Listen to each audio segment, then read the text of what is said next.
Greetings, ladies and gentlemen, my name is Mangs, and I welcome you guys back to Let's Play Fire Emblem 8 Sacred Stones, the Editioning. So, today we're starting off with level 6 of the Ruins, and this is probably my favorite level so far. It's not as stressful as the other ones, there's not that many enemies down here. So the gimmick with this room is that about a third of your party starts off in this basement-looking thing, or like, I don't know what it's supposed to resemble, maybe like a... It seems like dirt, maybe?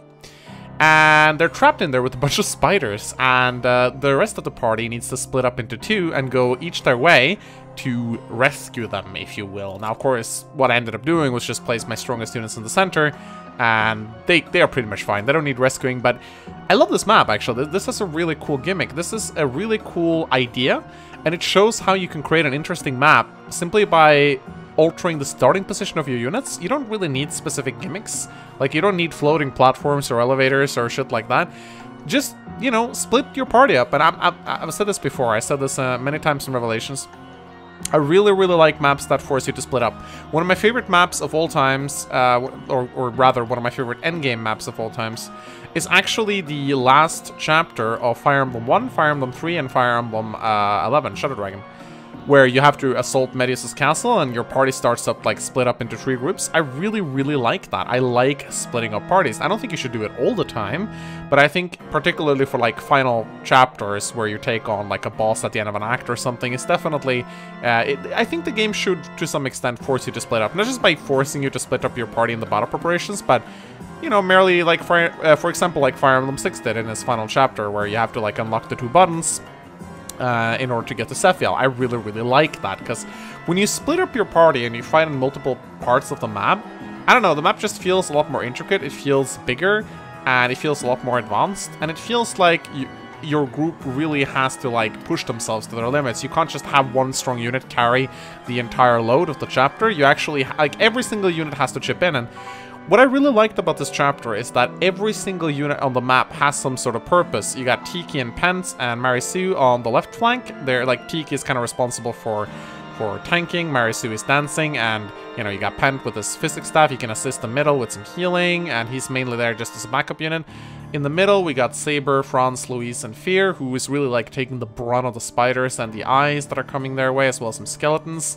And they have to use the pillars to the best of their extent to dodge tank as much as possible. And then on the right flank, you have Bolter, Bell, and Takumi, who are kind of, like, taking down some of the archers and shit like that. Again, this map, not particularly difficult. I think I did this on my first try. But I really just enjoyed the gameplay style, and I had a lot of fun playing this. I gotta say, like, it's almost as if the people who designed the Ruins knew that there would be a Pick My Edits Let's Play sometime, where longbows would have 10 range. Because I swear to God, it seems like almost every single fucking skeleton with a bow is carrying a longbow, and this is only gonna get worse as we get down the levels, trust me. So right here, I've arrived on the western flank with Tiki. She's taking down the longbow skeleton, and thank God for that.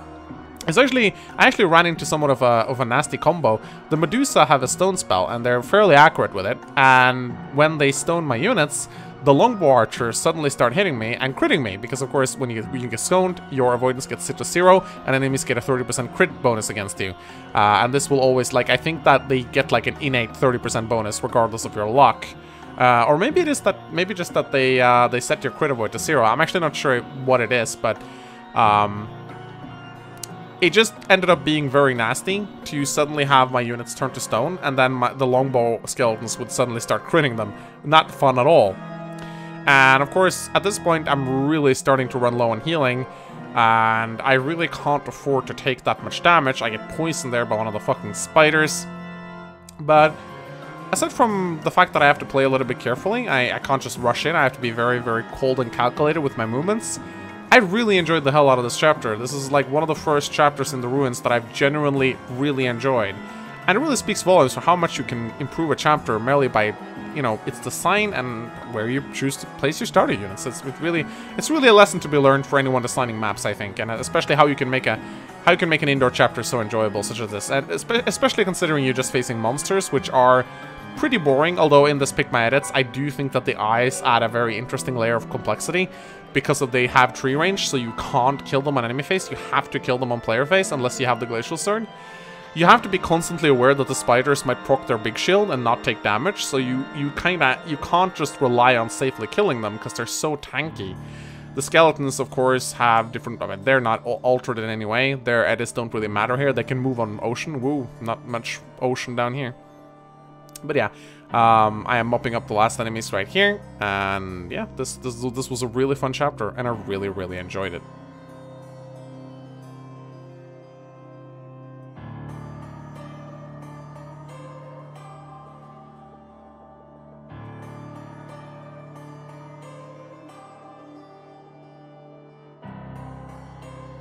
And bam! We have cleared the map, and it's time to move on to the next floor. Now, this floor, level 7, when I saw it, it gave me a headache. I was like, how the fuck am I gonna do this shit? There's Medusa with stone spells everywhere, there's longbows, there's eyes. So I decided to just low-man the shit out of this. So I just brought Tiki, Mary Sue, and Pence. The reason why I did this was I noticed that there aren't a lot of bows here. Well, there's longbows, but they pose no threat to Tiki since she has cap defense. But primarily the reason why I usually don't feel Tiki in the other maps is because they're centaurs with steel bows and killer bows and devil bows, and they one-shot Tiki. So she become completely and utterly worthless. But these enemies, they don't really have much of a chance against Tiki at all. I mean, the eyes hardly do damage to her.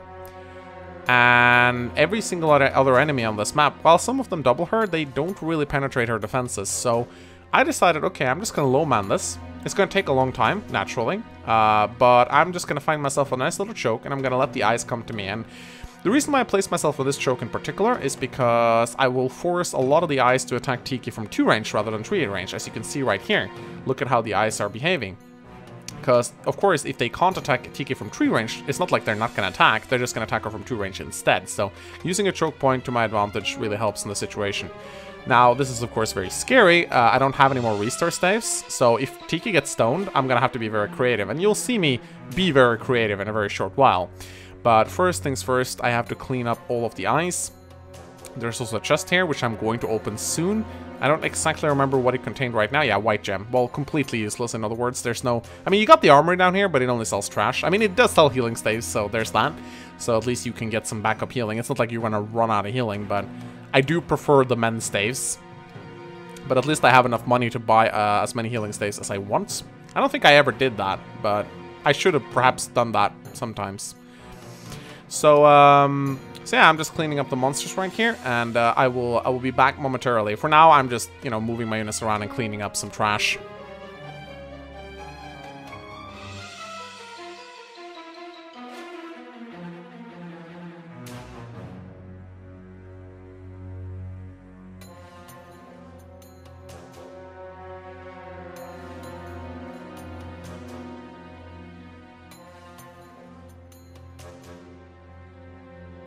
Okay, so right now I'm facing an interesting dilemma. So, there's a lot of Medusas ahead with stone spells, and if they stone Tiki, they're gonna kill her with Shadow Surge.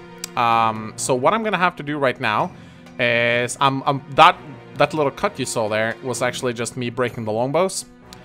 And what I'm doing right now, Tiki's actually gonna get stoned. So what I'm gonna do, I'm gonna pick her up, rescue her, drop her off, wait 5 turns, pulse Camtasia, restart my recording, and keep doing this until they miss their stone spells, or until I can kill them, which just happened there. There we go, she got stoned again. I have to go back, wait 5 turns, get back. It's really silly, but it's the only way I did it. Now, the reason why I broke the longbows was, the longbows on their own are not very threatening, but if they manage to stone Tiki, the longbows are going to start critting me, and they're going to start hitting me. And Tiki is vulnerable to longbows, which is not good. She takes about, I think, 5 damage or something from them, which of course will be 15 if she starts getting critted. It's not good. Now, I did not expect to see these reinforcements right here. These took me quite off guard, but it turns out these are like zoned reinforcements, like reinforcements that appear when you come close to an area. So I did not expect them to show up. Almost got Pent killed there. That was very, very nasty. And there's going to be a lot more of those, actually. I kill the boss here. The boss is, of course, very easy to take down. And then I'm going to take the skeleton, and I'm like, oh shit, a doggy. And I was like, oh shit, another guy. And I'm like, oh shit. Oh, another guy. And I was like, shit, can these reinforcements stop coming? And they did eventually, but they kept coming for quite some turns. So at this point, it's basically just clear the remaining enemies. I'm skipping forward right here, and yeah, this is just cleaning up the stragglers at this point. This is just taking it very, very slowly and pulling in the enemies one by one. And that's pretty much going to be the rest of these ruins. So I will rejoin you in the next level.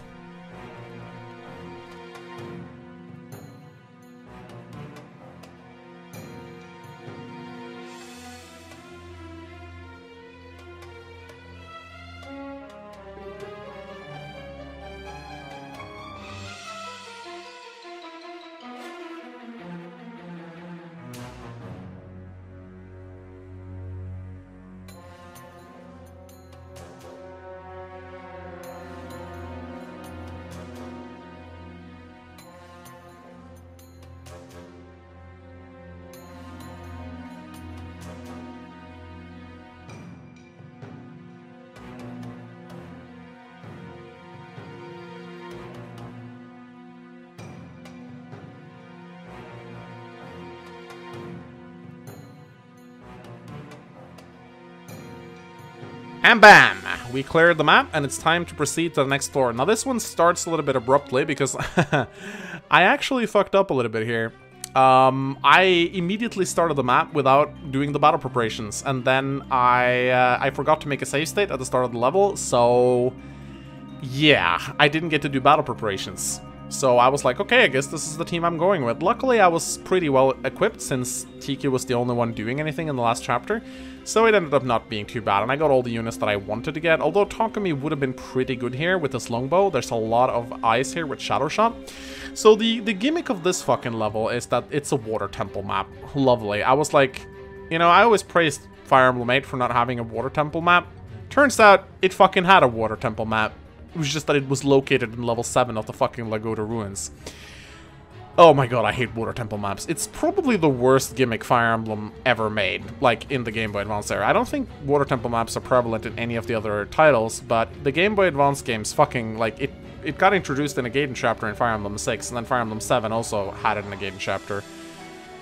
And I hated both of them, because the water temple map is like, there's no strategy to it. It's not like you don't know the pattern unless you look it up beforehand, so you can't really use it to your advantage. You kind of have to just play by ear.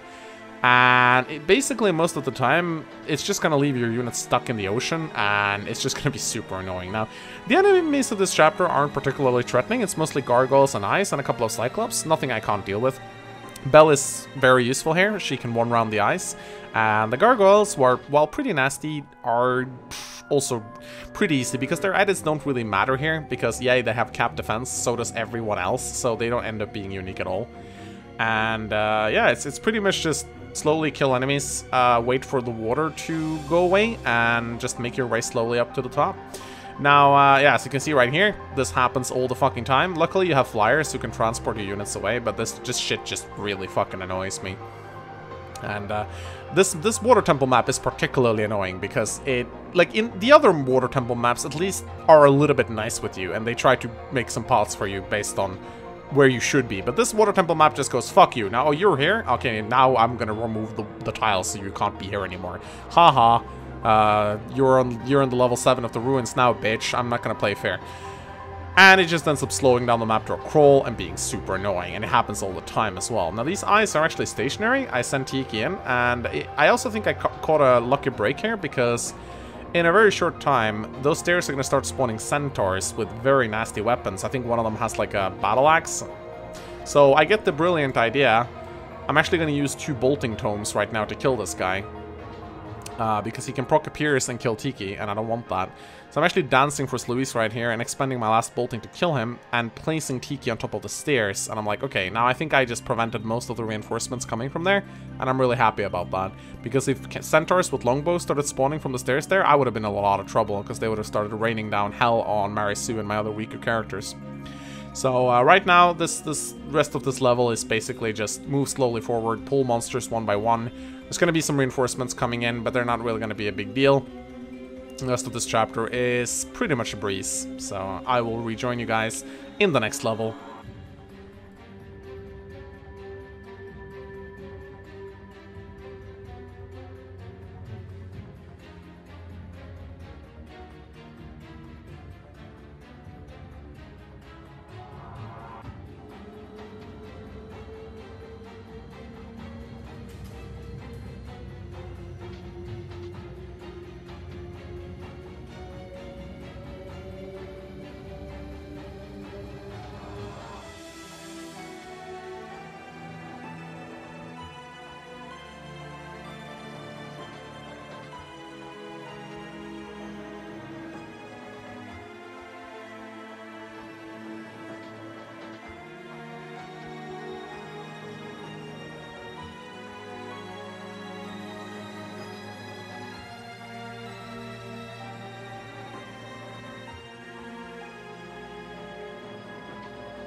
And bam, map is cleared, and ladies and gentlemen, it's time to proceed to level 9. And I was very excited to see what the gimmick of level 9 was, and it's a fucking lava map. Yay. Wonderful. At least the gimmick isn't overly annoying. There's a lot of fire tiles, but they're pretty easy to spot, and I know a lot of you guys probably think I'm not gonna see them because of my color blindness, but I don't have any problems with the color red. I can clearly see the fire tiles. Luckily, I'm not colorblind in that way, or else this map would have been a bitch. But really, I mean, you only take 10 points of damage when you're standing on the fire tile anyway, so it's not a big problem. Fun fact, I think you can actually bring Guzma down here and you can actually disarm them. Not that there's any point in doing that, but you can do that if you want to. So this map actually was also pretty enjoyable. I brought Takumi right here because there's a lot of eyes with Shadow Shot, and he can take them down pretty decently with his longbow. He usually one-rounds them if he procs a Pierce, which he's very likely to do. As you can see right here, I am dancing for him to get him closer to the eye. And of course, if I place myself in range of the eye, that means the eye is gonna be in range of Takumi. But at the end of the day, it's not really gonna be a big deal. Now, Franz is actually almost about to get killed here, but then he procs a big shield and survives. So, the fire tiles are actually doing more damage to the enemies than they're doing to me right now. I mean, the enemies just seem to randomly stand in them for whatever reason. I mean, I guess they're stupid or something. And it's actually quite nice because they're killing some longbow skeletons. So I'm like, yay, this is good. The gimmick of the map is actually helping me this time around. Thanks. So, again, this map is very slow, but it ended up being quite enjoyable. At least it gives you two paths. You can go to the west or you can go to the east. I decided to go to the east, but first I spent some time here dealing with the enemies. And there's also two eyes ahead, and you can see how much damage they deal. So I decided that before I go any further, I have to deal with these two eyes, and I'm gonna do that with Takumi. But first I gotta deal with all these fucking skeletons around here. And the Cyclops that just seem to stand around not doing anything. Now the fire tiles just finished up the two longbows for me, making this chapter a hell of a less of a headache, so I'm really grateful about that. But one thing that really struck me about this chapter is it's very easy. It was very easy. Like, I did not expect the final levels to be this easy. Of course, the level 6 was kind of tricky, and level 7 was also slightly tricky. But level 8 and level 9, they were actually kind of chill. Didn't really challenge me in any big way. I just had to like move slowly forward, take my time, and not rush and not be impatient. Had I done this with live commentary, I probably would have made a lot of stupid mistakes, I can imagine. And then again, we also have to remember that normally you're not allowed to save state down here. I do save state in between chapters. You know, because I'm not gonna replay 9 levels every time I fail. That's just not gonna happen. So yeah, right here I am basically just luring the Cyclops to me. I decided to go to the right because there's less ranged enemies over here. And there's a choke point in which I can have Saber tackle the Cyclops. Now, I got an additional Hoplon guard because I did the tower, and if you clear the tower, you get Ishmare, and she's not edited in any way.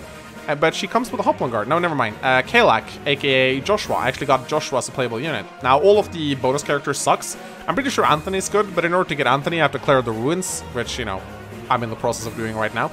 But I got all of the bonus characters. I got Yoder, I got Joshua, I got Stelana, I got all of them. But their stats are pretty trash, and they're not really worthwhile down here at all, because they don't get hard mode bonuses or anything like that, so they were just not viable. But they did spawn with a lot of nice equipment, such as wind swords and shit like that. And I also got, as I said, a second Hoplon guard, which is very good to have down here, because those Cyclops with their plus 15% Berserker crits, and the ability to proc Pierce, you pretty much have to have a Hoplon guard going up against them, because of course if they proc a Pierce crit, they just kill you regardless of who you are, and that's not nice. Now, this final bit right here was actually more challenging than I thought. This Cyclops is in the range of the eye, so I can't go into the range of the Cyclops without going into the range of the eyes, and if you look at how the fire tiles are positioned, I cannot go into the range of the Cyclops without going into a fire tile. So that pretty much forces you to take a eye shot, a fire tile shot, and a Cyclops shot at once. But I just solved the problem by using my bolting tome to take down the Cyclops, and down he goes.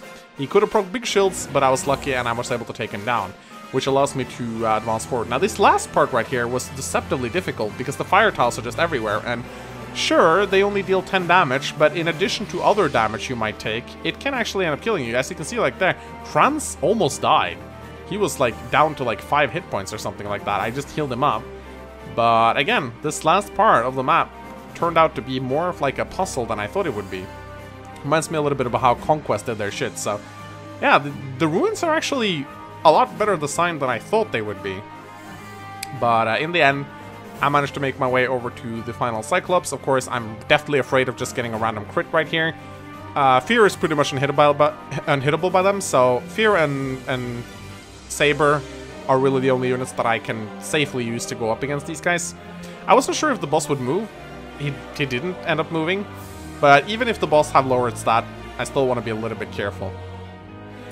Alright, so there we go. I got a Pepsi Max. That's really nice. And in the next turn, I'm just going to kill the boss. So, ladies and gentlemen, join me tomorrow as we take on the final fucking map. The final fucking challenge right here, ladies and gentlemen. I am so hyped for this shit. You guys know what's down there. It's gonna be an epic battle. We're gonna fight against the Pygmaitis team. Give it a like and a comment, and I'll see you guys again tomorrow. Goodbye.